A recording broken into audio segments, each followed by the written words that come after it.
എല്ലാവർക്കും നമസ്കാരം. ഇന്ന് നമ്മൾ ഡിസ്കസ് ചെയ്യുന്ന ടോപ്പിക് വർക്ക് പ്ലേസ് സേഫ്റ്റിയെ കുറിച്ചാണ്. ഇത് വളരെ പ്രധാനപ്പെട്ട ഒരു വിഷയമാണ്. സുരക്ഷാ മുൻകരുതലുകൾ കർശനമായി പാലിക്കേണ്ടതുണ്ട്. കാരണം നിസ്സാരമായ ശ്രദ്ധക്കുറവുകൾ കൊണ്ട് ഒരു വർക്കർക്ക് സ്വയവും മറ്റെല്ലാ ജീവനക്കാരെയും അപകടത്തിലാക്കാം. ജോലി സ്ഥലത്തെ അപകടങ്ങൾ ഗുരുതര പരിക്കുകൾക്കും സ്ഥാപനത്തിന്റെ ഉൽപാദനക്ഷമതയെയും ബാധിച്ചേക്കാം. ഒരു ടെക്നീഷ്യൻ എന്ന നിലയിൽ അവർ ഉപയോഗിക്കുന്ന ഉപകരണങ്ങളെക്കുറിച്ചും മെഷീനുകളെക്കുറിച്ചും നല്ല ധാരണ ഉണ്ടായിരിക്കണം. ഒരു ഇൻഡസ്ട്രിയിൽ ജോലി ചെയ്യുമ്പോൾ സേഫ്റ്റിയുമായി ബന്ധപ്പെട്ട് ഒത്തിരി കാര്യങ്ങൾ നമ്മൾ മനസ്സിലാക്കേണ്ടതും പാലിക്കപ്പെടേണ്ടതുമാണ്. സേഫ്റ്റിയുടെ വിവിധ തലങ്ങളിൽ മനസ്സിലാക്കേണ്ടതും പാലിക്കേണ്ടതുമായ കാര്യങ്ങൾ എന്തൊക്കെയാണെന്ന് നമുക്ക് നോക്കാം. Safety first. ഒരു വ്യവസായശാലയുടെ അല്ലെങ്കിൽ ഒരു വർക്ക്ഷോപ്പിൻ്റെ സുഗമമായ നടത്തിപ്പിന് വേണ്ടിയിട്ട് നാം അനുവർത്തിക്കേണ്ട അല്ലെങ്കിൽ നാം സ്വീകരിക്കേണ്ട പ്രധാന സുരക്ഷാ മുൻകരുതലുകൾ, സേഫ്റ്റി പ്രിക്കോഷൻസ് ഏതൊക്കെയാണെന്ന് നമുക്കൊന്ന് പരിചയപ്പെടാം. പ്രധാനമായിട്ടും നമ്മൾ ഇവിടെ ഇപ്പോൾ പഠിക്കുവാൻ പോകുന്നത് ഒരു ഇൻഡസ്ട്രിയൽ സേഫ്റ്റിയിൽ ഉള്ള ഏതാനും മേഖലകളെ ആണ് നമ്മളിപ്പോൾ പരിചയപ്പെടാൻ പോകുന്നത്. ഒന്ന് personal safety, workshop safety, electric safety, machine safety, hand tool or power tool safety, fire safety തുടങ്ങിയ മേഖലകളിൽ നമുക്കൊന്ന് ചെറുതായിട്ടൊന്ന് വിശകലനം ചെയ്യാമെന്ന് തോന്നുന്നു. നമുക്ക് അത് വൺ ബൈ വൺ ആയിട്ട് നമുക്കൊന്ന് പരിചയപ്പെടാം. Personal safety. പേഴ്സണൽ സേഫ്റ്റി എന്ന് വെച്ചാൽ വ്യക്തിപരമായ സുരക്ഷ. വ്യക്തിപരമായ സുരക്ഷ എന്ന് പറയുമ്പോൾ നമ്മുടെ സ്വയം സുരക്ഷ മാത്രമല്ല, നമ്മളോടൊപ്പം പ്രവർത്തിക്കുന്ന സഹപ്രവർത്തകരുടെയും സുരക്ഷയും കൂടെ അതിൻ്റെ അകത്ത് ഉൾപ്പെടുന്നുണ്ട്. നമ്മൾ എന്തെല്ലാം നന്നായിട്ട് ചെയ്താലും നമ്മുടെ ജീവൻ നഷ്ടപ്പെട്ടാൽ അതുകൊണ്ട് നമുക്കെല്ലാം നഷ്ടമായില്ലേ. അതുകൊണ്ട് ഏറ്റവും പ്രധാനപ്പെട്ട കാര്യമാണ് നമ്മുടെ വ്യക്തിപരമായ സുരക്ഷ, നമ്മുടെ സഹപ്രവർത്തകരുടെ സുരക്ഷ. അതിന് നാം എങ്ങനെയൊക്കെ എന്തെല്ലാം കാര്യങ്ങൾ ചെയ്യണം എന്നുള്ളത് ചെറുതായിട്ട് നമുക്കൊന്ന് നോക്കാം. പ്രധാനമായിട്ട് നമ്മൾ ആദ്യം അറിഞ്ഞിരിക്കേണ്ടത് നോ യുവർ വർക്ക്. നമ്മുടെ ജോലി എന്താണെന്ന് നമ്മൾ അറിയണം. നമ്മുടെ ജോലിയെപ്പറ്റി നമുക്കൊരു ധാരണ വേണം. നമുക്കറിയാവുന്ന ജോലി ആയിരിക്കണം. നമ്മളിപ്പോൾ ഒരു മിഷനിൽ സമീപിച്ചാൽ അല്ലെങ്കിൽ ഒരു വർക്ക്ഷോപ്പിൽ നമ്മുടെ ഉത്തരവാദിത്വം നമ്മുടെ ജോലിയിൽ മാത്രം നമ്മൾ ഇടപെടുക. അന്നേരം നമുക്കത് കോൺസെൻട്രേഷനോടെ, അത് ഏകാഗ്രതയോടെ നമുക്ക് ആ ജോലി ചെയ്യാൻ പറ്റും. വേറൊരാളുടെ ജോലിയിൽ നമ്മൾ ടാമ്പർ ചെയ്യുകയോ അതല്ലെങ്കിൽ അതിൻ്റെ ഇടയ്ക്ക് നമ്മൾ ശ്രദ്ധയില്ലാതെ അത് കൈകാര്യം ചെയ്യുകയൊക്കെ ചെയ്യുമ്പോൾ ഒരുപാട് അപകടങ്ങൾ ക്ഷണിച്ചു വരുത്തുന്നുണ്ട്. അടുത്തതെന്ന് വെച്ചാൽ നമ്മൾക്ക് എല്ലാ വർക്ക്ഷോപ്പുകളിലും ഫാക്ടറികളിലുമൊക്കെ സുരക്ഷാ ഉപകരണങ്ങൾ നമ്മളവിടെ സ്ഥാപിച്ചിട്ടുണ്ട്. ഒരുപാട് സുരക്ഷാ ഉപകരണങ്ങൾ ഉണ്ട്. അത് എങ്ങനെ ഉപയോഗിക്കണമെന്ന് നമ്മൾ അറിഞ്ഞിരിക്കണം. എന്നാലേ ഒരു അപകട സാധ്യതയോ എന്തെങ്കിലുമൊക്കെ ഉണ്ടാകുമ്പോൾ അത് കൃത്യമായ രീതിയിൽ പ്രവർത്തിപ്പിക്കുകയും നമ്മൾക്ക് അപകടത്തിൽ നിന്ന് രക്ഷപ്പെടുവാനായിട്ട് സാധിക്കുകയും ചെയ്യുള്ളൂ. ഓരോ വർക്കിനും നമുക്ക് ഓരോതായ PPT ഉണ്ട്. നമ്മൾക്ക് പേഴ്സണൽ പ്രൊട്ടക്റ്റീവ് എക്യുപ്മെൻറ്റ്സ് ഉണ്ട്, PPE ഉണ്ട്. അപ്പോൾ കൃത്യമായിട്ടും ഒരു ഫാക്ടറി ജോലി ചെയ്യുമ്പോൾ അതിന് അനുസൃതമായ PPE നമ്മൾ ധരിച്ചിരിക്കണം. ഉദാഹരണം പറയുകയാണെങ്കിൽ നമ്മളിപ്പോൾ ഒരു വെൽഡിംഗ് വർക്ക് ചെയ്യുകയാണെങ്കിൽ അതിന് വേണ്ട വെൽഡിംഗ് ഷീൽഡ്, അല്ലെങ്കിൽ നമ്മുടെ കണ്ണിനെ പ്രൊട്ടക്റ്റ് ചെയ്യാനുള്ള ഗോഗിൾസ്, കൈയെ പ്രൊട്ടക്റ്റ് ചെയ്യാനുള്ള ഗ്ലൗസുകൾ, പിന്നെ വർക്ക്ഷോപ്പിൽ എപ്പോഴും നമ്മൾ ജോലി ചെയ്യുമ്പോൾ ഒരു ഫുട്വെയർ, നല്ലൊരു സ്ലിപ്പറി അല്ലാത്തൊരു ഫുട്വെയർ കരുതണം, ടൈറ്റ് ഡ്രസ്സ് കരുതണം, ഹെൽമെറ്റ് കരുതണം. അങ്ങനെ നമ്മുടെ ഓരോ ജോലിക്കും അനുസൃതമായ പേഴ്സണൽ പ്രൊട്ടക്റ്റ് എക്യുപ്മെൻറ്റ് നമ്മൾ ധരിച്ചിരിക്കണം. അതുകൂടെ അടുത്തതെന്ന് പറഞ്ഞാൽ know the rescue and the first aid methods. ഒരു അപകടം ഒരു വർക്ക്ഷോപ്പിൽ സംഭവിക്കുകയാണെങ്കിൽ രക്ഷപ്പെടാനും രക്ഷപ്പെടുത്താനുമുള്ള മാർഗങ്ങൾ നമ്മൾ അറിഞ്ഞിരിക്കണം. അതിനുള്ള ഫസ്റ്റ് എയ്ഡ് മെത്തേഡുകൾ, ഒരു പ്രഥമ ശുശ്രൂഷ മെത്തേഡുകളും നമ്മൾ അറിഞ്ഞിരിക്കേണ്ടത് അത്യാവശ്യമാണ്. അടുത്തത് വലിയൊരു വർക്ക്ഷോപ്പ് അല്ലെങ്കിൽ വലിയ ഫാക്ടറിയിലൊക്കെ ആണെങ്കിൽ പ്രത്യേകിച്ച് വലിയ മെഷീനറികൾ, ഇലക്ട്രിക്കൊക്കെ ഉള്ളുമ്പോൾ നമ്മൾ ഒറ്റയ്ക്ക് അവിടെ വർക്ക് ചെയ്യാണ്ടിരിക്കുക. നമുക്ക് എപ്പോഴും ഒരു ഹെൽപ്പർ അല്ലെങ്കിൽ ഒരു കോ വർക്കർ ഉള്ളത് എപ്പോഴും നല്ലതായിരിക്കും. എന്തെങ്കിലും ഒരു എമർജൻസി വരികയോ ഇലക്ട്രിക് ഷോക്കോ അതുപോലെ എന്തെങ്കിലുമൊക്കെ വന്നു കഴിയുമ്പോൾ നമുക്ക് ഒരു സഹായത്തിന് ഒരാളുള്ളത് എപ്പോഴും നല്ലതായിരിക്കും. അതേപോലെ തന്നെ നമ്മളൊരു മിഷനുമായിട്ട് സമീപം വർക്ക് ചെയ്യുമ്പോൾ don't work with a machine without safe guards. ഒരു മെഷീൻ്റെ എക്സ്റ്റേണൽ ആയുള്ള മൂവിങ് പാർട്സിനൊക്കെ ഗാർഡുകൾ ഘടിപ്പിച്ചിരിക്കും. ഇപ്പോൾ നമ്മുടെ എയർ കണ്ടീഷൻ മേഖലയിലാണെങ്കിലും ഈ ഓപ്പൺ ടൈപ്പ് കംപ്രസർ ഉപയോഗിക്കുമ്പോൾ അതിൻ്റെ ഡ്രൈവിംഗ് ബെൽറ്റിനൊക്കെ നമ്മൾ ഗാർഡ് ഘടിപ്പിച്ചിട്ടുണ്ട്. കാരണം വെച്ചാൽ നമ്മൾക്ക് എന്തെങ്കിലും കാരണത്താൽ നമ്മൾ ഈ ഗാർഡില്ലെങ്കിൽ അതിലേക്ക് നമ്മൾ അടുത്ത് ചെല്ലുമ്പോൾ അപകടം ഉണ്ടാകാനുള്ള സാധ്യതയുള്ളതുകൊണ്ട് എപ്പോഴും നമ്മൾ എക്സ്റ്റേണൽ മൂവിങ് പാർട്ടുള്ള മെഷീൻസൊക്കെ ഗാർഡ് പ്രൊവൈഡ് ചെയ്യേണ്ടത് അത്യാവശ്യമാണ്. അതേപോലെ തന്നെ don't repair A running machine. ഒരിക്കലും ഓടിക്കൊണ്ടിരിക്കുന്ന ഒരു മെഷീൻ നമ്മൾ റിപ്പയർ ചെയ്യാൻ നോക്കരുത്. ഒരു മെഷീൻ എന്തെങ്കിലും റിപ്പയർ ചെയ്യേണ്ട ആവശ്യം വരികയാണെങ്കിൽ മെഷീൻ നമ്മൾ ഓഫ് ചെയ്തതിന് ശേഷം മാത്രം അത് റിപ്പയർ ചെയ്യാൻ ശ്രദ്ധിക്കണം. അതേപോലെ അടുത്തത് use safety belts while working at heights. എന്തെങ്കിലും ലാഡറിൽ നിന്നുണ്ടോ അല്ലെങ്കിൽ ഹൈറ്റിലുള്ള എന്തെങ്കിലും ഒരു നമ്മളൊരു വർക്ക് ചെയ്യേണ്ടി വരികയാണെങ്കിൽ എപ്പോഴും നമ്മൾ ഒരു സേഫ്റ്റി ബെൽറ്റ് ഉപയോഗിക്കുന്നത് നല്ലതാണ്. ഇതേ കാര്യങ്ങൾ നമ്മളൊരു പേഴ്സണൽ സേഫ്റ്റിക്ക് വേണ്ടിയുള്ള ഏതാനും ടിപ്സാണ് നമ്മളിപ്പോൾ കണ്ടത്. അടുത്ത് നമുക്ക് ഒരു വർക്ക്ഷോപ്പ് സേഫ്റ്റി എന്താണെന്നുള്ളതിനെ പറ്റി ഒന്ന് ചിന്തിക്കാം.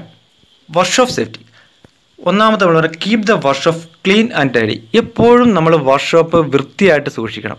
പ്രധാനമായിട്ടും നമ്മൾ ശ്രദ്ധിച്ചിട്ടുണ്ടാവും എല്ലാ വർക്ക്ഷോപ്പിലും പല ഫാക്ടറികളും എപ്പോഴും ഓയിലി ഫ്ലോർ ആയിരിക്കും നമ്മൾ കാണുന്നത്. അതിൻ്റെ തറയിൽ എപ്പോഴും ഓയിൽ വീണ് കിടക്കാം, പല പല മെറ്റൽ പീസുകളൊക്കെ ഉണ്ടാക്കാം. അതാണ് ഏറ്റവും കൂടുതൽ അപകടം. അത് സ്ലിപ്പറി ആകും, ഒരുപാട് അപകടങ്ങളൊക്കെ ഉണ്ടാകും. അതുപോലെ വർക്ക്ഷോപ്പുകൾക്കുള്ളിൽ നമ്മൾ ആവശ്യമില്ലാത്ത സാധനങ്ങളൊക്കെ കൂട്ടിയിടുന്നതും ത്രാഷുകളൊക്കെ കൂട്ടിയിടുന്നത് അതൊക്കെ ഒരുമാതിരി എന്താ പറയുക ഒരു ഫയറിനൊക്കെ കാരണമാകാറുണ്ട്. അതുകൊണ്ട് എപ്പോഴും നമ്മുടെ വർക്ക്ഷോപ്പ് ക്ലീനായിട്ട് സൂക്ഷിക്കുവാനായിട്ട് നമ്മൾ ശ്രദ്ധിക്കണം. രണ്ടാമത് ഒരു വർക്ക്ഷോപ്പ് നമ്മൾ അത് തയ്യാറാക്കുമ്പോൾ അതിന് പ്രോപ്പർ ലൈറ്റ്, എല്ലായിടത്തും നല്ല വെളിച്ചവും പ്രോപ്പർ വെന്റിലേഷൻ, അതിന് എമർജൻസി എക്സിറ്റ്, എന്തെങ്കിലും അത്യാവശ്യം എമർജൻസിയൊക്കെ ഫയറൊക്കെ ഉണ്ടാകുകയാണെങ്കിൽ നമുക്ക് രക്ഷപ്പെടാനുള്ള വേറൊരു വാതിലുകളും അങ്ങനെയുള്ള കാര്യങ്ങളെല്ലാം വർക്ക്ഷോപ്പ് നമ്മൾ ഇൻസ്റ്റാൾ ചെയ്യുമ്പോൾ വർക്ക്ഷോപ്പ് തുടങ്ങുമ്പോൾ ശ്രദ്ധിക്കേണ്ടതുണ്ട്. മൂന്നാമത് provide all types of safety equipments. ഒരു വർക്ക്ഷോപ്പ് ആയിക്കോട്ടെ ഒരു ഇൻഡസ്ട്രി ആയിക്കോട്ടെ നമുക്ക് എല്ലാവിധ സുരക്ഷാ എക്യുപ്മെൻറ്റ്സ് അവിടെ നമുക്ക് നിർബന്ധമാണ്. പ്രത്യേകിച്ച് ഫയറിൻ്റെ കാര്യത്തിൽ, ഇലക്ട്രിക് ഷോക്കിൻ്റെ കാര്യത്തിലൊക്കെ സുരക്ഷിത ഉപകരണങ്ങൾ നമ്മൾ സ്ഥാപിക്കേണ്ടി വരും. അത് എന്നാണ് വ്യക്തമായിട്ട് നമുക്ക് പുറകെ കാണാവുന്നതാണ്. അടുത്തത് ഇലക്ട്രിക് സേഫ്റ്റിക്ക് വേണ്ടിയിട്ടുള്ള എല്ലാവിധ മുൻകരുതലും ഒരു വർക്ക്ഷോപ്പിൽ നമ്മൾ സ്ഥാപിക്കണം. ഇലക്ട്രിക് പ്രോപ്പർ എർത്തിങ് വേണം. നമ്മൾ എന്തെങ്കിലും ഒരു അപകട ഷോർട്ട് സർക്യൂട്ട് ഒക്കെ ഉണ്ടെങ്കിൽ ഇലക്ട്രിക് മെയിൻ സ്ട്രിപ്പ് ആകാൻ വേണ്ടിയിട്ടുള്ള ഉപകരണങ്ങൾ. അതുകൊണ്ട് ഈ വർക്ക്ഷോപ്പിൽ എപ്പോഴും ഒരു ഇലക്ട്രിക് സേഫ്റ്റി എപ്പോഴും നമ്മൾ മെയിൻറ്റെയിൻ ചെയ്തിരിക്കണം. അതിനെപ്പറ്റി വിശദമായിട്ട് നമുക്ക് അടുത്ത സെഷനിൽ കാണാവുന്നതാണ്. അടുത്തത് ഒരിക്കലും വർക്ക്ഷോപ്പ് ഒരു കഞ്ചസ്റ്റഡ് ആയിരുന്നു. നമ്മൾ ചിലപ്പോൾ ശ്രദ്ധിക്കാറുണ്ട് വർക്ക്ഷോപ്പിൽ കൊണ്ടുവന്ന ഒരുപാട് മെറ്റൽ പീസുകൾ അതൊക്കെ ഓരോരുത്തർ കഞ്ചക്ഷൻ ആയിട്ട് അത് അപകടങ്ങൾ ക്ഷണിച്ചു വരുത്തും. അതുകൊണ്ട് നമുക്ക് ഫ്രീ ആയിട്ട് നിന്ന് വർക്ക് ചെയ്യാനുള്ള ഒരു സാഹചര്യം വർക്ക്ഷോപ്പുകളിൽ ഉണ്ടാക്കണം. അതുകൊണ്ട് വർക്ക്ഷോപ്പ് ഒരിക്കലും ഒരു കഞ്ചക്ഷൻ വെച്ചാൽ ആവശ്യമില്ലാത്ത സാധനങ്ങൾ അവിടെ ഡംപ് ചെയ്യേണ്ട ഒരു അവസ്ഥയിലേക്ക് വർക്ക്ഷോപ്പ് പോകരുത്. ഇത്തരം കാര്യങ്ങൾ നമ്മളൊരു വർക്ക്ഷോപ്പ് സേഫ്റ്റിയെ പറ്റി ഒരു ടെക്നീഷ്യൻ എന്നുള്ളതിൽ നമ്മൾ ബോധവാനായിരിക്കണം. അടുത്തൊക്കെ ഒരു മിഷൻ സേഫ്റ്റിയെ പറ്റി ഒന്ന് നോക്കാം. ഒരു മിഷൻ സേഫ്റ്റി എന്ന് പറയുന്നത് നമ്മളൊരു ആദ്യം ചിന്തിക്കേണ്ടത് make sure that all machines are installed properly.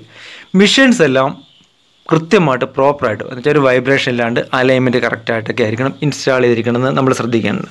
ഇപ്പം നമ്മുടെ എയർ കണ്ടീഷൻ ലെവലിലേക്ക് തന്നെ ചിന്തിക്കുകയാണെങ്കിൽ നമ്മളൊരു ഓപ്പൺ ടൈപ്പ് മെഷീനാണ് ചെയ്യുന്നത്. അതിൻ്റെ കംപ്രസർ ഭാഗവും അതിൻ്റെ ഡ്രൈവർ മോട്ടറും എല്ലാം കൃത്യമായിട്ട് വൈബ്രേഷൻ ഫ്രീ ആയിട്ട് കറക്റ്റ് വെച്ചാൽ മില്ലിമീറ്റർ പോലും കറക്റ്റ് ചെയ്തൊക്കെ രീതിയിലൊക്കെ ഇൻസ്റ്റാൾ ചെയ്തിരിക്കണം. അത് അലൈൻമെൻറ്റൊക്കെ വ്യത്യാസം ഉണ്ടെങ്കിൽ കുറച്ച് അത് റൺ ചെയ്ത് കഴിയുമ്പോൾ അത് അപകടത്തിലേക്ക് ഉണ്ടാവും. അതുകൊണ്ട് എല്ലാ മെഷീനും പ്രോപ്പറായിട്ട് ഇൻസ്റ്റാൾ ചെയ്തിട്ടുണ്ടെന്ന് നമ്മൾ ഉറപ്പുവരുത്തേണ്ടതാണ്. Don't operate a machine unless you are well trained. നിങ്ങൾക്ക് ഒരു മെഷീൻ ഓപ്പറേറ്റ് ചെയ്യുമ്പോൾ ആ മെഷീനെ പറ്റി നന്നായിട്ട് നിങ്ങൾക്കൊരു ട്രെയിനിങ് അല്ലെങ്കിൽ ധാരണ ഇല്ലാതെ ആ മെഷീൻ ഓപ്പറേറ്റ് ചെയ്യാൻ പോരുത്. ഉദാഹരണത്തിന് ഡ്രൈവിംഗ് ലൈസൻസ് ഉണ്ടെന്ന് വെച്ചാൽ ഡ്രൈവിംഗ് അറിയാണ്ട് നിങ്ങളൊരു വണ്ടിയോ വാഹനം ഓടിച്ചാൽ എങ്ങനെ ഇരിക്കും എന്ന് പറയുമ്പോൾ ഏത് മെഷീൻ നമ്മൾ കൈകാര്യം ചെയ്യുമ്പോഴും ആ മെഷീനെ പറ്റി നമുക്ക് കൃത്യമായ വിദഗ്ധമായ പരിശീലനം ഉണ്ടെങ്കിൽ മാത്രമേ ഉള്ളൂ ആ മെഷീനിൽ നമ്മൾ ഓപ്പറേറ്റ് ചെയ്യാൻ ശ്രമിക്കാവുള്ളൂ. Guard must be provided all external moving parts. നമ്മൾ കഴിഞ്ഞ സെഷനിൽ കണ്ടതാണ്. നമ്മൾ എന്ത് moving parts external moving parts ഉണ്ടെങ്കിലും എല്ലാ മെഷീനും നമ്മൾ ഒരു സേഫ് ഗാർഡ് അതിൻ്റെ അകത്ത് പ്രൊവൈഡ് ചെയ്യണം. അതല്ലെങ്കിൽ അതിനടുത്ത് നമ്മൾ ഇന്ന് വർക്ക് ചെയ്യുമ്പോൾ നമുക്ക് അതിലേക്ക് വീഴാനും അത് നമ്മുടെ അടുത്ത് വരുമ്പോൾ അപകടങ്ങളൊക്കെ ഉണ്ടാകാനുള്ള സാധ്യതയുണ്ട്. അതുകൊണ്ട് എല്ലാ എക്സ്റ്റേണൽ മൂവിങ് പാർട്സിനും നിർബന്ധമായിട്ടും നമ്മൾ മെഷീൻ ഗാർഡുകൾ പ്രൊവൈഡ് ചെയ്യേണ്ടതാണ്. Lubricate machine periodically. എന്തായാലും നമ്മുടെ മെഷീൻസ് എല്ലാം തന്നെ മൂവിങ് ആയിരിക്കും. അപ്പോൾ നമ്മൾ അതിന് യഥാർത്ഥത്തിലുള്ള ലൂബ്രിക്കേഷൻ ഇടയ്ക്കിടയ്ക്ക് അത് ലൂബ്രിക്കേഷൻ നമ്മൾ ഫില്ല് ചെയ്യേണ്ട ഓയിൽ അതുപോലത്തെ ലൂബ്രിക്കൻ്റ് ആണ് മെയിൻറ്റെയിൻ ചെയ്ത് നോക്കണം, ലെവലൊക്കെ മെയിൻറ്റെയിൻ ചെയ്യണം. അത് പീരിയോഡിക്കായിട്ട് നമ്മൾ ചെയ്യേണ്ട കാര്യമാണ്. നമ്മൾ ഉദാഹരണത്തിന് സ്വന്തമായിട്ട് വാഹനം ഉണ്ടെങ്കിൽ ചെയ്യുന്നത് പോലെ തന്നെ അതല്ലാത്ത മൂവിങ് സെഷനിൽ ഒക്കെ നമ്മൾ ഓയിലോ അല്ലെങ്കിൽ ഗ്രീസൊക്കെ അപ്ലൈ ചെയ്ത് കൊടുക്കേണ്ടത്. എന്തായാലും ഒരു മെഷീൻ്റെ സ്മൂത്ത് റണ്ണിങ്ങിന് വേണ്ടിയിട്ട് നമുക്ക് എപ്പോഴും അത് പീരിയോഡിക്കലി ലൂബ്രിക്കേഷൻ നമ്മൾ ചെക്ക് ചെയ്യേണ്ടത് അത്യാവശ്യമാണ്.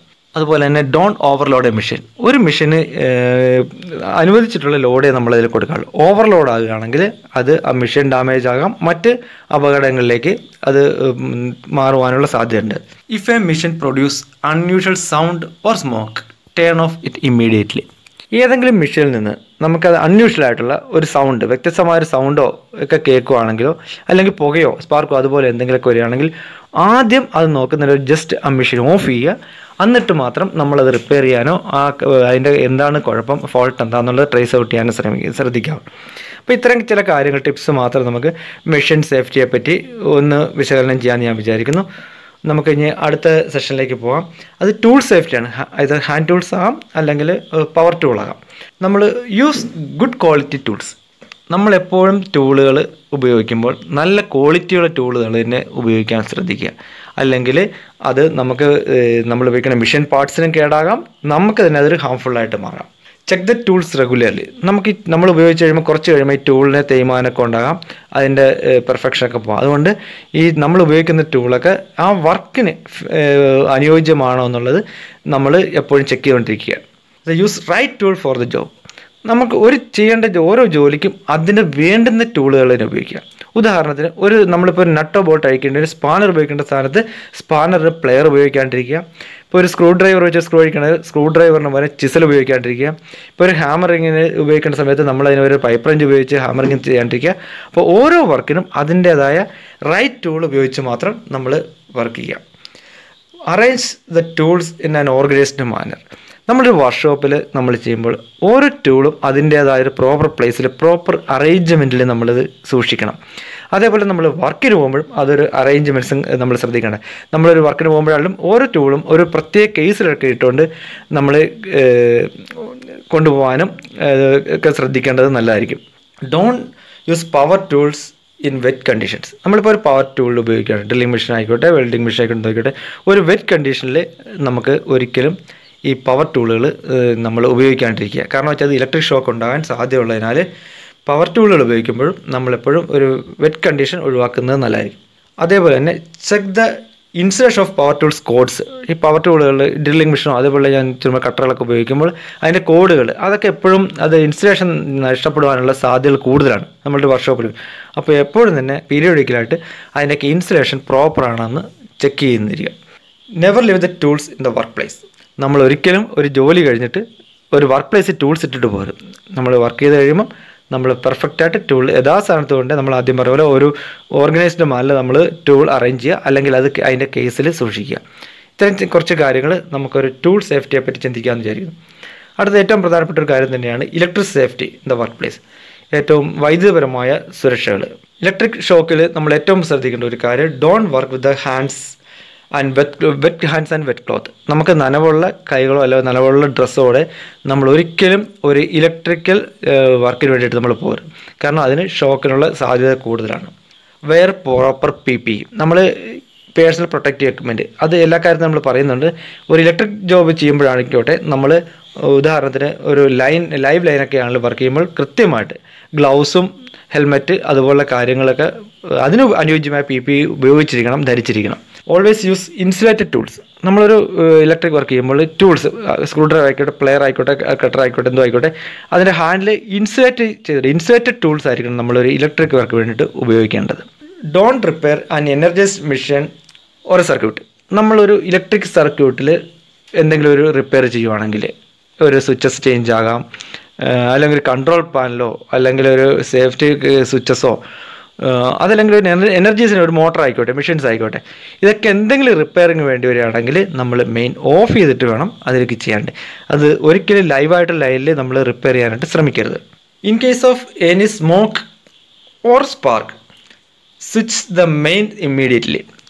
നമ്മളെ സർക്യൂട്ടിലായിക്കോട്ടെ അല്ലെങ്കിൽ മെഷീനിലായിക്കോട്ടെ എന്തെങ്കിലും സ്മോക്കോ പുകയോ അതല്ലെങ്കിൽ ഏതെങ്കിലും സ്പാർക്കോ ഒക്കെ കാണുകയാണെങ്കിൽ നമ്മൾ അപ്പോൾ തന്നെ മെയിൻസ് ഓഫ് ചെയ്യാൻ നോക്കുക. അത് അവിടെ എന്താണ് ഫാൾട്ടെന്ന് കണ്ടുപിടിക്കാൻ ശ്രമിക്കുന്നതിന് മുമ്പ് തന്നെ ആദ്യം മെയിൻസ് ഓഫ് ചെയ്തിട്ട് വേണം നമ്മൾ അതിൻ്റെ ഫോൾട്ട് റെക്ടിഫൈ ചെയ്യാൻ പറ്റും.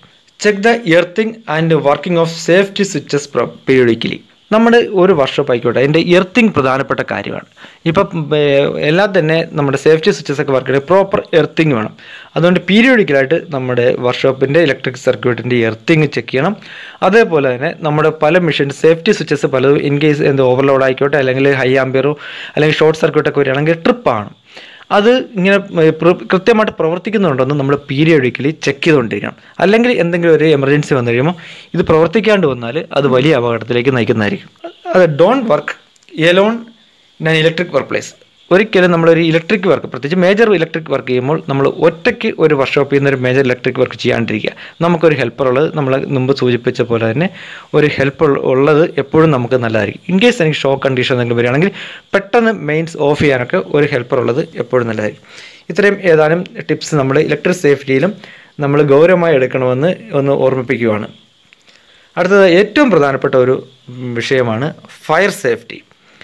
ഫയർ സേഫ്റ്റി എന്നുള്ള ഒരു വലിയൊരു ബ്രാഞ്ച് തന്നെ നമുക്ക് ഇപ്പോൾ പുതിയ പഠിക്കാനുണ്ട്.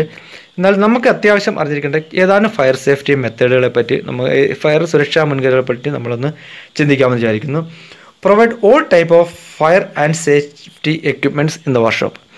ഒരു വർക്ക്ഷോപ്പിൽ all type of fire and safety equipments എന്ന് പറഞ്ഞാൽ ഒരു അഗ്നിബാധയോ ഒരു എന്തെങ്കിലും ഷോർട്ട് സർക്യൂട്ട് ഒക്കെ ഉണ്ടാകുകയാണെങ്കിൽ അത് നമ്മൾ അതിനുള്ള ഫയർ എക്സ്റ്റൻഷൻ മെത്തേഡ്സ് നമ്മൾ വർക്ക്ഷോപ്പിൽ സ്വീകരിച്ചിരിക്കണം. അത് പലതരത്തിലുണ്ടാവും. നമുക്ക് ഫയർ എക്സ്റ്റൻഷേഴ്സ് ഓരോ ഫയറിനും സ്യൂട്ടബിൾ ആയിട്ടുള്ള എക്സ്റ്റൻഷേഴ്സ് ഉപയോഗിക്കാം. ഫയർ വാട്ടർ ലൈൻ ഉപയോഗിക്കണം. സ്മോക്ക് സെൻസേഴ്സ് ഉണ്ട്, ഇപ്പോൾ അത്യാധുനികമായ സ്മോക്ക് സെൻസേഴ്സ് ഉണ്ട്. വാട്ടർ സ്പ്രിംഗ്ലേഴ്സ് ഉണ്ട്. ഇതെല്ലാം നിർബന്ധമായിട്ടും ഉണ്ടായിരിക്കണം. അത് പീരിയോഡിക്കലായിട്ട് നമ്മളതിൻ്റെ ഇത് ചെക്ക് ചെയ്യുകയും വേണം. ഇത് നിർബന്ധമായിട്ടും ഫയർ സേഫ്റ്റി എക്യുപ്മെൻറ്റ്സ് വർക്ക്ഷോപ്പിൽ ഉണ്ടായിരിക്കണം. Know the operation of the fire safety equipments. ഈ ഫയർ സേഫ്റ്റി എക്യുപ്മെൻറ്റ്സ് നമ്മൾ വർക്ക്ഷോപ്പിൽ പ്രൊവൈഡ് ചെയ്യുന്നുണ്ട് മാത്രമായില്ല, അത് എങ്ങനെ ഉപയോഗിക്കണം എന്ന് നമ്മൾ അറിഞ്ഞിരിക്കണം. ഓരോ ടൈപ്പ് ഓഫ് ഫയറിന് ഓരോ ടൈപ്പ് എക്സ്റ്റൻഷൻസാണ് നമ്മൾ ഉപയോഗിക്കുന്നത്. അപ്പം ഏത് കാര്യത്തിന് ഏത് ഉപകരണമാണ് ഉപയോഗിക്കേണ്ടതെന്നും ഒക്കെ നമ്മൾ കൃത്യമായിട്ട് അറിഞ്ഞിരിക്കണം. അതിൻ്റെ ഓപ്പറേഷൻസ് കൃത്യമായിട്ട് ഒരു ടെക്നീഷ്യൻ അറിഞ്ഞിരിക്കേണ്ടതാണ്. അടുത്ത് സ്റ്റോർ ഫ്ലെയിമബിൾ ഗുഡ്സ് സേഫ്ലി. ഇപ്പോൾ നമ്മുടെ ഒരു വർക്ക്ഷോപ്പിൽ ഗ്യാസ് ആയിക്കോട്ടെ, ഫ്ലെയിമബിൾ ആയിട്ടുള്ള ഗ്യാസുകൾ ഉപയോഗിക്കുന്നുണ്ട്. നമ്മൾ ചില ഫാക്ടറികളൊക്കെ ഫ്ലെയിമബിൾ കെമിക്കൽസ് നമ്മൾ ഉപയോഗിക്കുന്നുണ്ട്. ഇതിങ്ങനെയുള്ള ഫ്ലെയിമബിൾ ആയിട്ടുള്ള ഹൈലി ഇൻഫ്ലെയിമബിൾ ആയിട്ടുള്ള ഗുഡ്സ് നമ്മൾ സ്റ്റോർ ചെയ്യുമ്പോൾ അത് ഏറ്റവും സേഫായിട്ട് സ്റ്റോർ ചെയ്യാനായിട്ട് നമ്മൾ ശ്രദ്ധിക്കേണ്ടതാണ്. ഒരിക്കലും അതൊരു സ്പാർക്കിന് സാധ്യതയുള്ള ഒരു ഇഗ്നിഷന് സാധ്യതയുള്ള സ്ഥലത്തൊന്നും ഇരിക്കാണ്ട് ഏറ്റവും സേഫായിട്ട് സ്റ്റോർ ചെയ്യാനായിട്ട് ശ്രദ്ധിക്കേണ്ടതാണ്. Keep the work place cleanly. നമ്മൾ ഒരു വർക്ക് പ്ലേസ്, ഞാൻ ഇത്രയും പറഞ്ഞു, നമ്മളിപ്പോൾ ഒരു വർക്ക് ഷോപ്പിൽ ഒരുപാട് എന്താ പറയുക വേസ്റ്റുകൾ, കോട്ടൺ വേസ്റ്റുകൾ, മിക്കവാറും നമ്മുടെ വർക്ക് ഷോപ്പുകളെല്ലാം ഓയിലി ആയിരിക്കും. ഒരു മോസ്റ്റ് ഓഫ് ദി ഫാക്ടറികളും വർക്ക് പ്ലേസൊക്കെ ഓയിലി ആയിരിക്കും. അപ്പോൾ അവിടെയൊക്കെ ഈ നമ്മൾ വേസ്റ്റുകളായിട്ട് ഇങ്ങനെയുള്ള സാധനങ്ങളൊക്കെ ഡംപ് ചെയ്തിടുകയാണെങ്കിൽ ചെറിയൊരു സ്പാർക്ക് മതി അത് ഒരു ഫയർ ഉണ്ടാകാനായിട്ട്. മിക്കവാറും തന്നെ ഓയിലുകളെല്ലാം തന്നെ ഹൈലി ഫ്ലെയിമബിളാണ്. അതുകൊണ്ട് എപ്പോഴും തന്നെ നമ്മൾ വർക്ക്ഷോപ്പ് ക്ലീൻ ആയിട്ടിരിക്കണം. അതിൻ്റെ അകത്ത് ഒരു കാരണവശാലും വേസ്റ്റോ അങ്ങനെയുള്ള കാര്യങ്ങളൊന്നും അതിൻ്റെ അകത്ത് കൂട്ടിയിടാനായിട്ട് പാടില്ല. Maintain the electric safety. നമ്മൾ ഇത്രയും ഇലക്ട്രിക് സേഫ്റ്റിയെ പറ്റി ഇപ്പം നമ്മൾ പലപ്പോഴും കേൾക്കാറുണ്ട്, ഒരു ഫയർ ഉണ്ടാകുമ്പോൾ പ്രധാനമായിട്ടും ഷോർട്ട് സർക്യൂട്ട് കാരണമാണ് എന്നൊക്കെ നമ്മൾ പത്രത്തിലും ടി വിയിലൊക്കെ കാണാറുണ്ട്. പ്രധാന ഒരു കാരണം തന്നെയാണത്. അതുകൊണ്ട് പീരിയോഡിക്കലായിട്ട് ഇലക്ട്രിക് സേഫ്റ്റി നമ്മൾ ഉറപ്പിക്കണം. നമ്മുടെ സർക്യൂട്ടും അതിൻ്റെ ഞാൻ ഇതിനുമ്പ് പറഞ്ഞ പോലുള്ള കാര്യങ്ങളൊക്കെ, അതിൻ്റെ സേഫ്റ്റി ഇതും ഷോർട്ട് സർക്യൂട്ട് ഉണ്ടാകാനുള്ള സാധ്യതകൾ ഇതെല്ലാം നമ്മൾ എപ്പോഴും ഇലക്ട്രിക് സേഫ്റ്റി എന്നുള്ളത് പ്രധാന മുൻഗണന കൊടുത്ത് നമ്മൾ എപ്പോഴും അത് മെയിൻറ്റെയിൻ ചെയ്തുകൊണ്ട് തന്നെ പോകണം. നമ്മളിപ്പോൾ ഒരു ഇൻഡസ്ട്രിയൽ സേഫ്റ്റിയെ പറ്റിയുള്ള ഏതാനും കാര്യങ്ങളാണ് നമ്മളിപ്പോൾ ഇവിടെ കണ്ടത്. ഒരു പ്ലാന്റിൽ അല്ലെങ്കിൽ ഒരു വർക്ക് പ്ലേസിൽ നാം സ്വീകരിക്കേണ്ടതായ സുരക്ഷാ മുൻകരുതലുകളെ പറ്റിയാണ് നാം ഇതുവരെ പഠിച്ചത്. നമ്മൾ എത്രയൊക്കെ സുരക്ഷാ മുൻകരുതലുകൾ എടുത്തെന്നാൽ പോലും അപകടങ്ങൾ സംഭവിക്കാറുണ്ട്. അങ്ങനെ നമ്മുടെ ഒരു പ്ലാന്റുകളിൽ ഒരു വർക്ക് പ്ലേസിലൊക്കെ ഒരു അപകടം ഉണ്ടാകുകയാണെങ്കിൽ അതിൻ്റെ കാരണങ്ങളും നമ്മളതിൽ സ്വീകരിക്കേണ്ട രക്ഷാപ്രവർത്തന രീതികളെ പറ്റിയും നമുക്കൊന്ന് നോക്കാം. നമ്മുടെ പ്ലാന്റുകൾ സാധാരണമായിട്ടുണ്ടാകുന്ന അപകടങ്ങൾ ഒന്ന് നമ്മൾ ഇലക്ട്രിക്കൽ ആക്സിഡൻസ് ആണ്. എന്ന് വെച്ചാൽ വൈദ്യുതിയുടെ തകരാറ് മൂലം ഉണ്ടാകുന്ന ആക്സിഡൻസ്. ഇൻ കേസ് ഒരു ഇലക്ട്രിക്കൽ അപകടം അവിടെ ഉണ്ടാകുകയാണെങ്കിൽ നമ്മൾ എന്തൊക്കെ ചെയ്യണം എന്ന് നോക്കാം. ആദ്യം നമ്മൾ ചെയ്യേണ്ടത് അതിൻ്റെ മെയിൻ ലൈൻ എത്രയും പെട്ടെന്ന് സ്വിച്ച് ഓഫ് ചെയ്യുക എന്നുള്ളതാണ്. ലൈൻ സ്വിച്ച് ഓഫ് ചെയ്യുക. ഒരാൾ ഇലക്ട്രിക് കോണ്ടാക്ട്, ഒരാൾക്ക് ഷോക്ക് ഉണ്ടായിട്ടുണ്ടെങ്കിൽ അയാൾ ആ ഇലക്ട്രിക് കോണ്ടാക്റ്റിൽ നിന്ന് ഒരു നോൺ കണ്ടക്റ്റിംഗ് ഒബ്ജക്റ്റ് വെച്ച്, എന്ന് വെച്ചാൽ നമ്മുടെ ഉണങ്ങിയ തടിക്കഷ്ണങ്ങളാകാം, പ്ലാസ്റ്റിക്കിൻ്റെ റോഡുകളാകാം, PVC പൈപ്പ്, അതുപോലത്തെ വെച്ച് അയാളുടെ ദേഹത്ത് നിന്ന് ആ ഇലക്ട്രിക് കോണ്ടാക്റ്റ് എത്രയും വേഗം നീക്കം ചെയ്യുക. അതേപോലെ നമുക്ക് ചെയ്യാവുന്ന, ഇപ്പം മെയിൻ ഓഫ് ചെയ്യേണ്ടത് അത്ര പെട്ടെന്ന് പോസിബിൾ അല്ലെങ്കിൽ ഒരു ബെയർ കണ്ടക്ടർ ഉള്ള സ്ഥലമാണെങ്കിൽ നമുക്ക് ഈ കണ്ടക്ടറുകൾ തമ്മിൽ ഷോർട്ട് ചെയ്താലും നമുക്ക് ആ പ്ലാന്റിനെ ട്രിപ്പ് ചെയ്യാൻ പറ്റും. ഇതിനുശേഷം ഷോക്ക് ഏറ്റ ആൾക്ക് എന്തെങ്കിലും അൺകോൺഷ്യസ് ലെവലോ ശ്വാസം ബുദ്ധിമുട്ടൊക്കെ ഉണ്ടെങ്കിൽ CPR പ്രൊവൈഡ് ചെയ്യുക. ഏറ്റവും എഫക്റ്റീവായിട്ടുള്ള ഒരു first aid method CPR, cardio pulmonary resuscitation എന്ന് പറയും. എന്ന് വെച്ചാൽ നമ്മൾ നെഞ്ചിൽ ശക്തമായി അമർത്തിക്കൊണ്ട് ഈ ശ്വാസകോശത്തിൻ്റെ ഹൃദയത്തിൻ്റെയൊക്കെ പ്രവർത്തനം വീണ്ടെടുക്കുന്ന ഒരു രീതിയാണ് ഈ CPR എന്ന് പറയുന്നത്. അത് നമുക്ക് ഒരു രോഗിയെ അല്ലെങ്കിൽ ഒരു അപകടം സംഭവിച്ചാൽ ആശുപത്രിയിൽ മെഡിക്കൽ എയ്ഡ് കിട്ടുന്നത് വരെ ഇത് തുടരേണ്ടതാണ്. In case of any electric fire, evacuate the workplace. നമ്മൾ എന്തെങ്കിലും ഇലക്ട്രിക് ഫയർ ഉണ്ടാകുകയാണെങ്കിൽ, ഇപ്പോൾ ഒരു AC പ്ലാന്റ് ആയിക്കോട്ടെ, ഇൻ കേസ് നമ്മുടെ ഡൊമസ്റ്റിക് ഒരു സ്പ്ലിറ്റ് AC നമ്മളൊരു റൂമിൽ വെച്ച് തന്നെ ഫയർ ആയാലും നമുക്ക് അവിടെ നിന്ന് ആൾക്കാരെ എത്രയും വേഗം ഇവാക്യുവേറ്റ് ചെയ്യുക, ആൾക്കാരെ പുറത്താക്കുക. അതിനുശേഷം നമ്മൾ ചെയ്യേണ്ടത് പ്രോപ്പറായിട്ട് നമ്മൾ ഓരോ ഫയറിനും ഓരോ തരത്തിലുള്ള ഫയർ എക്സ്റ്റിങ്ഷേഴ്സ് ഉപയോഗിക്കേണ്ടി വരും. അതിനെപ്പറ്റി നമ്മൾ പിന്നീട് കാണുന്നതായിരിക്കും. അപ്പോൾ അതിന് ചെയ്യേണ്ട പ്രോപ്പറായിട്ടുള്ള ഒരു ഫയർ എക്സ്റ്റിങ്ഷർ ഉപയോഗിച്ച് ആ തീ കെടുത്താൻ നോക്കുക. സാധാരണ ഇലക്ട്രിക് ഫയർ ഉണ്ടാകുമ്പോൾ നമ്മൾ ഡ്രൈ പൗഡർ എക്സ്റ്റിങ്ഷറോ അല്ലെങ്കിൽ കാർബൺ ഡൈ ഓക്സൈഡ് എക്സ്റ്റിങ്ഷറൊക്കെയാണ് ഉപയോഗിക്കുന്നത്. പിന്നീട് ഉണ്ടാകുന്നവരാണ് കെമിക്കൽ ആക്സിഡൻറ്റ്സ് നമുക്കുണ്ടാകാം. നമ്മളൊരു AC പ്ലാന്റൊക്കെ ആണെങ്കിൽ പോലും നമ്മുടെ പലതരത്തിലുള്ള കെമിക്കൽ ആക്സിഡൻറ്റ്സ് എന്ന് പറഞ്ഞാൽ, ഒന്നാമത്തത് റെഫ്രിജറൻസ് ലീക്കേജ് കൊണ്ട്, ഇപ്പോൾ അമോണിയ അതുപോലത്തെ ഗ്യാസുകൾ റെഫ്രിജറൻസ് ലീക്ക് ചെയ്യുമ്പോൾ അപകടങ്ങൾ ഉണ്ടാകാൻ സാധ്യതയുണ്ട്. അതേപോലെ നമ്മൾ പൈപ്പിങ്സ് ഒക്കെ എല്ലാം വെൽഡ് ചെയ്യാൻ ഉപയോഗിക്കുന്ന ഗ്യാസ് വെൽഡിങ്ങിനൊക്കെ ഉപയോഗിക്കുന്ന ഫ്ലെയിമബിൾ ആയിട്ടുള്ള ഗ്യാസുകൾ, ഓക്സി അസെറ്റിൻ സെറ്റുകൾ ഉപയോഗിക്കുന്നുണ്ട്, ഓക്സി LPG സെറ്റുകൾ ഉപയോഗിക്കുന്നുണ്ട്. അങ്ങനെ ലീക്കേജ് മൂലം, ഫ്ലെയിമബിൾ ഗ്യാസിൻ്റെ ലീക്കേജ് മൂലം അപകടം ഉണ്ടാകുന്നുണ്ട്. പിന്നെ ഉള്ളത് നമ്മൾ ഏറ്റവും കൂടുതലായിട്ട് നമ്മൾ ഈ ക്ലീനിങ് ഏജൻ്റായിട്ട് പൈപ്പിങ്സ്, റെഫ്രിജറേഷൻ പൈപ്പിങ്സ് ക്ലീനിങ് ഏജൻ്റായിട്ട് നമ്മൾ ആസിഡ് ഉപയോഗിക്കുന്നുണ്ട്. അപ്പോൾ ഈ ആസിഡ് ഹാൻഡിൽ ചെയ്യുമ്പോഴും നമുക്ക് ചില തരത്തിലുള്ള അപകടങ്ങൾ ഉണ്ടാകുന്നുണ്ട്. അങ്ങനെ ഉണ്ടാകുമ്പോൾ നമ്മൾ എന്തൊക്കെ ചെയ്യണമെന്നുള്ളതിനെ പറ്റി നമുക്കൊന്നുകൂടി നോക്കാം. ഒരു റെഫ്രിജറന്റ് ലീക്ക് ചെയ്യണം, പ്രത്യേകിച്ച് വലിയ പ്ലാന്റുകളാണെങ്കിൽ സാധ്യതയുള്ളൂ. പ്രത്യേകിച്ച് അമോണിയൊക്കെ ലീക്ക് ചെയ്യുകയാണെങ്കിൽ നമ്മൾ അതിൻ്റെ ലൈൻ വാൽവ് എത്രയും പെട്ടെന്ന് അടയ്ക്കുക. അതിനുശേഷം ആ വർക്ക് പ്ലേസിൽ ആരെങ്കിലും ഉണ്ടെങ്കിൽ ആ വർക്ക് പ്ലേസ് ഇവാക്യുവേറ്റ് ചെയ്യുക.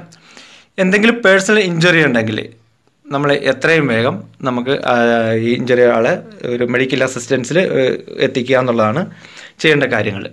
അതുപോലെ തന്നെ എന്തൊരു ഫ്ലെയിമബിൾ ഗ്യാസ്, ഞാൻ മുമ്പ് പറഞ്ഞ പോലെ എന്തൊരു ഫ്ലെയിമബിൾ ഗ്യാസ് ലീക്കേജ് ആകുകയാണെങ്കിൽ ഇതേപോലെ നമ്മൾ ചെയ്യേണ്ടത് അതിൻ്റെ വാൽവ് ക്ലോസ് ചെയ്യുക, എത്രയും വേഗം ക്ലോസ് ചെയ്യുക.